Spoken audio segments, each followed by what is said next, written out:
Namaskar, I'm Ashok Vyas, and I have the pleasure of welcoming someone across the seas, joining from New Delhi, Dr. Sudhir Bisht. Sudhir ji, welcome, namaste. Namaskar, Namaskar, Ashok sir. And as I welcome Dr. Bisht, who is not a medical doctor, but he is a professor, management practitioner for many years, and he's professor of management at DME Noida. He's also author and columnist with Rediff.com and organizer.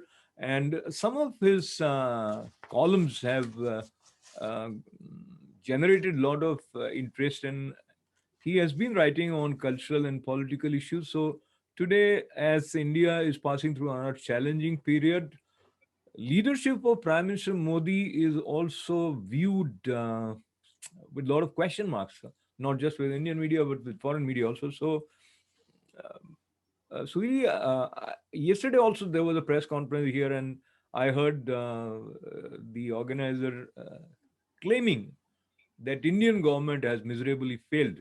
And when Indian government has failed, is the declaration that is directly a question mark on brand Modi. So talk to me about brand Modi in the light of India's handling of COVID-19 second wave. Thank you very much, Ashokji, for giving me this opportunity yet again. Always a pleasure to be on your channel. Uh, See, one thing, people who have high expectations from a particular person, they then tend to be disappointed if that person doesn't match up. Sometimes what happens in case of a brand, as you use the term brand, sometimes a brand can overpromise, and sometimes a brand can be perceived to be majestic and never failing, come what may. For example, Eisenhower could not fail, Winston Churchill will not fail, Alexander will not fail. See, so people have high expectations. So to that extent, I agree that, see, today people in India and the Western media is also comparing India's fight with COVID on the same terms with which US is fighting COVID, or Japan or Germany or England. You're not comparing India to Indonesia or Pakistan or Bangladesh. So to that extent, I agree that expectations have been raised. So what is a brand? A brand, for example, just to digress, if we take Coca-Cola, a Coca-Cola at Atlanta or at Agra at 20 degrees centigrade must taste the same, but this is about a product. However, when we talk of human beings, and I'm being a bit professorial here, if we talk about human beings, if you brand a person, then you have to also take into the consideration what is the environment in which that person is performing. You see, COVID second wave has been unprecedented. I was doing a lot of study, and there is a Michigan study group which I follow closely, and a lot of researchers from India work there. It is a matter which is well known that by about March, it was not known that the severity of the second wave will be so high. Okay, there are many reasons for it. Of course, COVID, inappropriate behavior by people and our leadership has to take a blame, in which case Modi has to take a blame by not exhibiting the COVID appropriate behavior in public, or his ministers, let us say Amit Shah. So that point is given, it is conceded.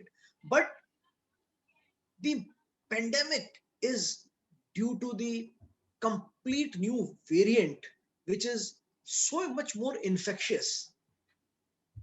And yet I will say that that people of India, and I would say before people of India, the government of India has risen to the challenge. And this is reflected in terms of whatever efforts have been made in terms of meeting the challenge given by the oxygen crisis, or the way India is handling its vaccination. I think it is out of this world. No country in the world has been given such a challenge, and no country has been able. There is not even remote proof in the history that any leader has been able to meet such a huge challenge. And I can prove it by statistics. Okay, so before we go to statistics, let's just try and understand what you said. So if you come across a news item where you have n number of people having lost their lives because lack of oxygen, availability, whatever be the state, wherever it happens, then blame comes on Prime Minister Modi, that because of him we don't have consistent supply of oxygen when it is needed.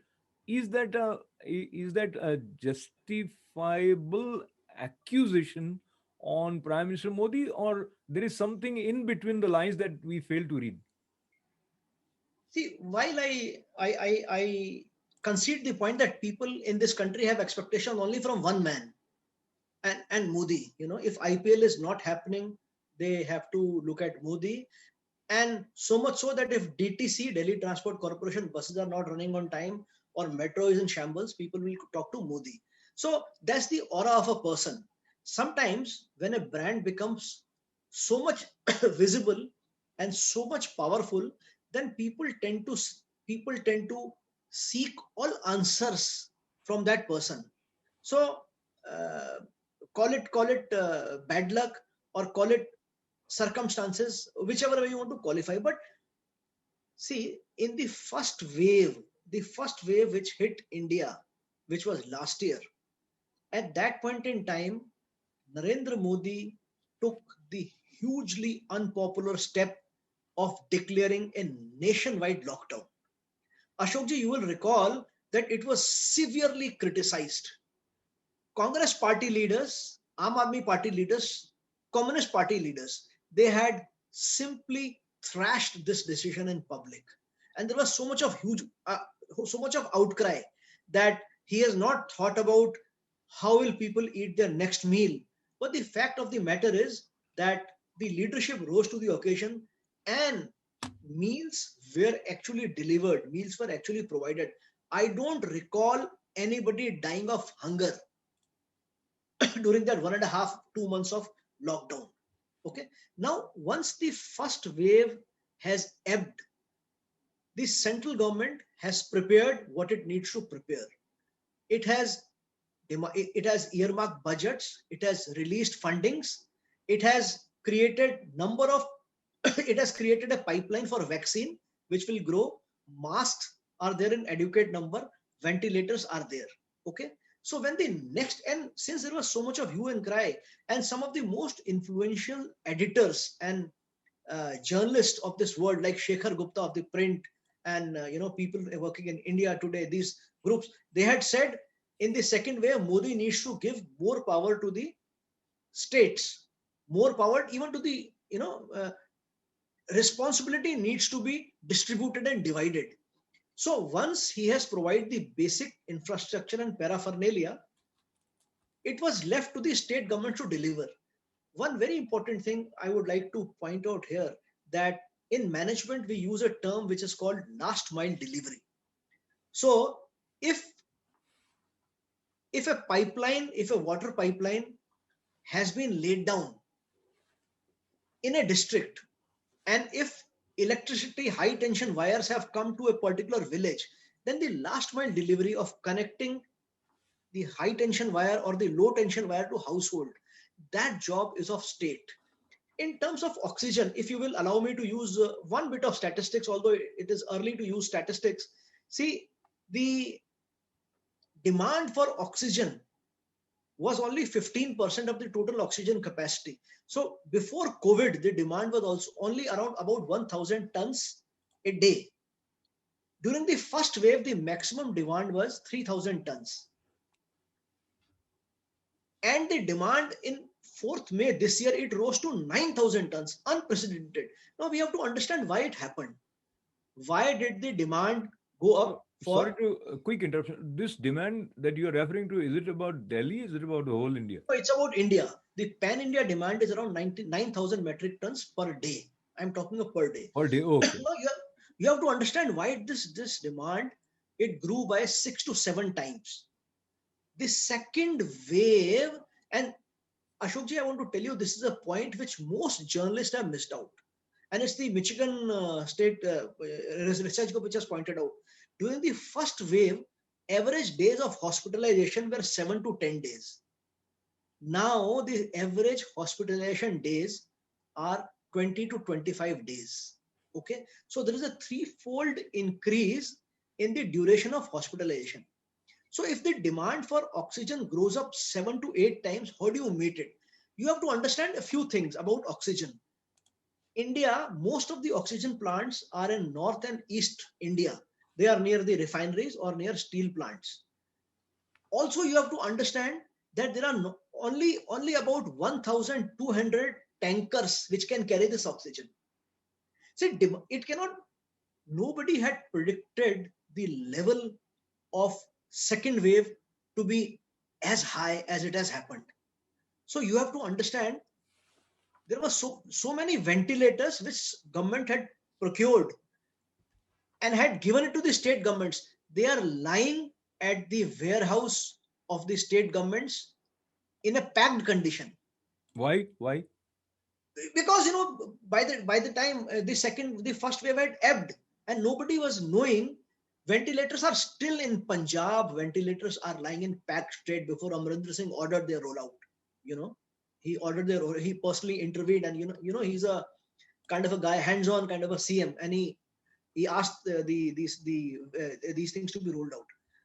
You have to understand number of people who had ventilators ready in their pipeline, they could not sell it. See, people tend to view all decisions as bureaucratic decisions. Who are the people who manufacture? They are business people. Suppose you see the risk business take. Covishield produced around 2 crore vaccines even before it was approved. Suppose it was not approved, it will go waste. So you cannot bring about a rapid change in infrastructure overnight. Coming back to tankers, there are only 1,200 tankers which carry LMO, which is the liquefied medical oxygen. But within 2 weeks, this number was doubled. Who did it? Yogi Adityanath told his bureaucracy, he said, please convert the nitrogen producing facilities into oxygen producing facilities. He was trolled. He was trolled mercilessly. And people said he wants to bring out oxygen from nitrogen. I mean, can you be so stupid? What he is saying, convert this facility from nitrogen to oxygen. Today, or 3 4 days back, Punjab government is now converting 7 nitrogen plant to oxygen. So government has been very proactive. Even some state governments have been very proactive. Look at the way the Bombay Municipal Commissioner has been proactive, and he has said that he called up the Chief Secretary Guaba, and oxygen was rushed to Bombay. That is why he was able to save so many lives. Here is a Bombay Municipal Commissioner who's an IAS officer, by the way, not a politician. Huh? So he says, I called up the Chief Secretary Guaba and he arranged oxygen for me. I believe that this criticism, frequent, harsh, and unjustified criticism, it gives a dent, a blow to the morale of people who are working very hard. I think India, and I'm saying with a lot of seriousness, India is very blessed to have a leadership that it has right now. See, So let me just interject here, because sitting here in New okay, York also, I'm coming across many people who are very, very critical of Prime Minister Modi's leadership. And as I mentioned earlier, if there is no oxygen available in any hospital anywhere in India, they think it was the job of Prime Minister Modi and he has not performed. I'm being serious. And if people are dying, they think it is all because of lack of proactive approach on the part of central government. And as you already mentioned, this comes with the reference of his having addressed rallies in Bengal, Amit Shah ji addressing rallies in Bengal, and also Kumbh Mela. So these are the basic points which are sort of forming a, if you say, a kind of ammunition to throw and blame and again trash.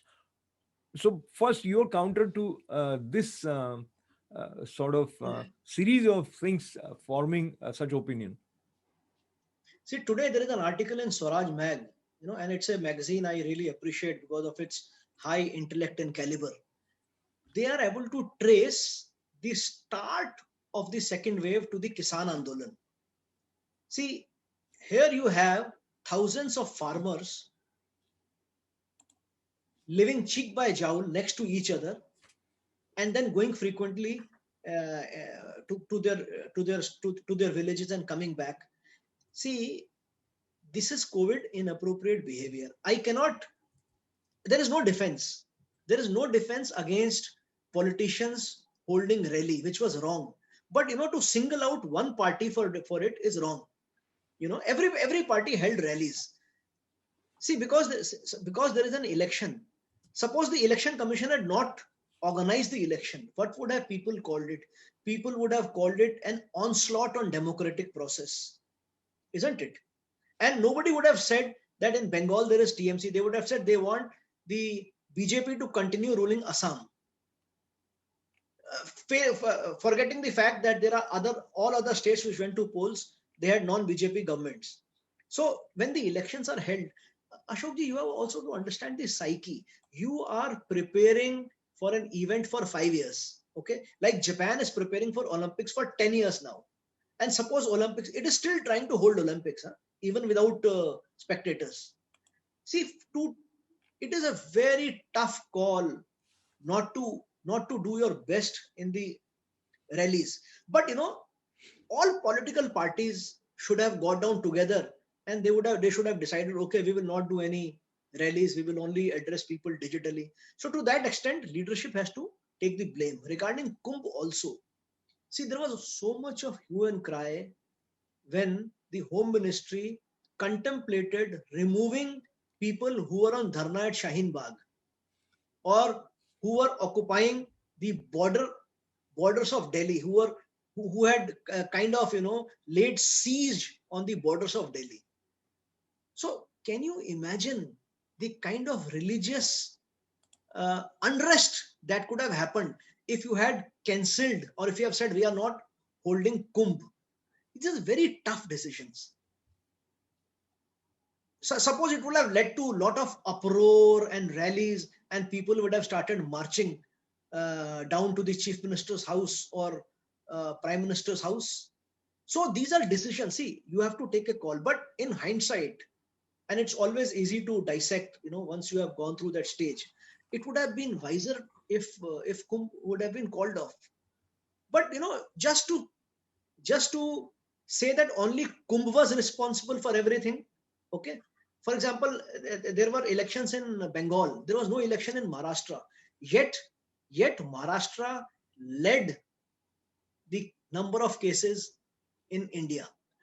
Right now, you cannot directly give a correlation between election rallies and this and that to the rise in number of. There was no election in Goa, for example. There was no election in Goa. There was no election in Delhi. See, there was no election in Karnataka, in Bengaluru. But yes, there is no denying the fact that all leaders of all parties should have decided in the interest of the country that rallies would not be held, Well, I'm or talking Kumbh about, would be called yeah, off. talking about the coordination and understanding among leaders of various parties. There were leaders who were saying that by vaccination they may become important. There were leaders who were saying that this is a BJP thing and it is going to hurt them. So they actually objected to getting vaccinated. And now everybody is blaming why so much vaccine was sent abroad and it was not used for your own people. And this came from Rahul Gandhi as well as many people. And many people believe that this is a mistake on the part of central government, Prime Minister Modi. Your take on this view? See, some people are born stupid, okay, and some have stupidity thrust upon them. See, I can only laugh it off. Ashokji, you have to understand. Are you are you thinking that, or these guys are thinking that Covishield and Covaxin, if India does not import its ingredient, India can manufacture these vaccines? Absolutely no. They have to understand that more than 50% of ingredients of Covax, or Covax, as if you use in Covaxin or Covishield, it comes from outside India. So this is what happened actually. The moment India decided not to meet its export obligation, exporting nations of ingredients, they stopped supplying to India. See, This is a globalized world today. You cannot have a vaccine nationalism.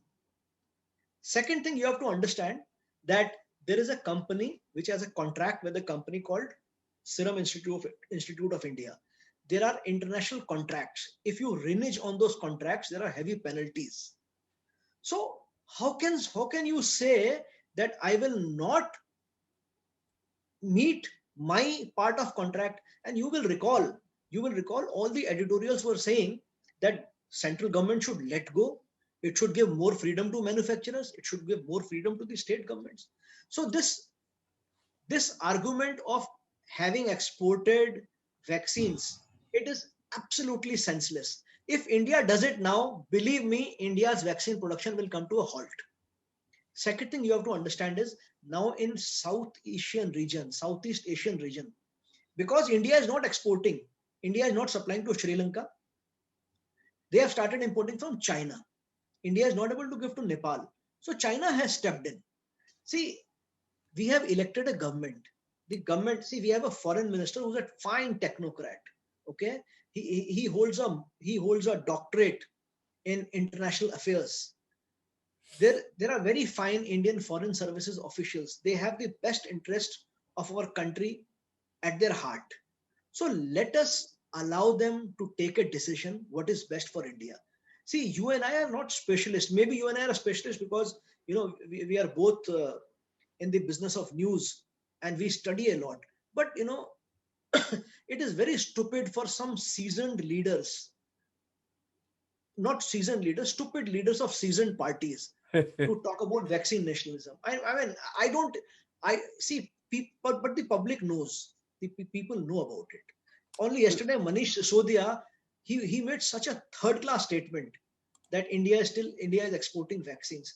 The guy does not know that there will be so much vaccine in the pipeline that he will not be able to vaccinate. The planning of Modi in terms of, when I say Modi, I mean the entire government of India and all the bureaucracy and all the ministers and all the industrialists. 27 crore. India will ramp up its vaccine facility to 27 crore per month. It is for the state governments to deliver. I am telling you, the challenge is on them now. It's not on the Okay, so central government. yeah, I think you made some important points, and the way you have shared the whole scenario, it is so refreshing because most of the time what we are hearing is sort of beat Modi and as if that is going to solve everything.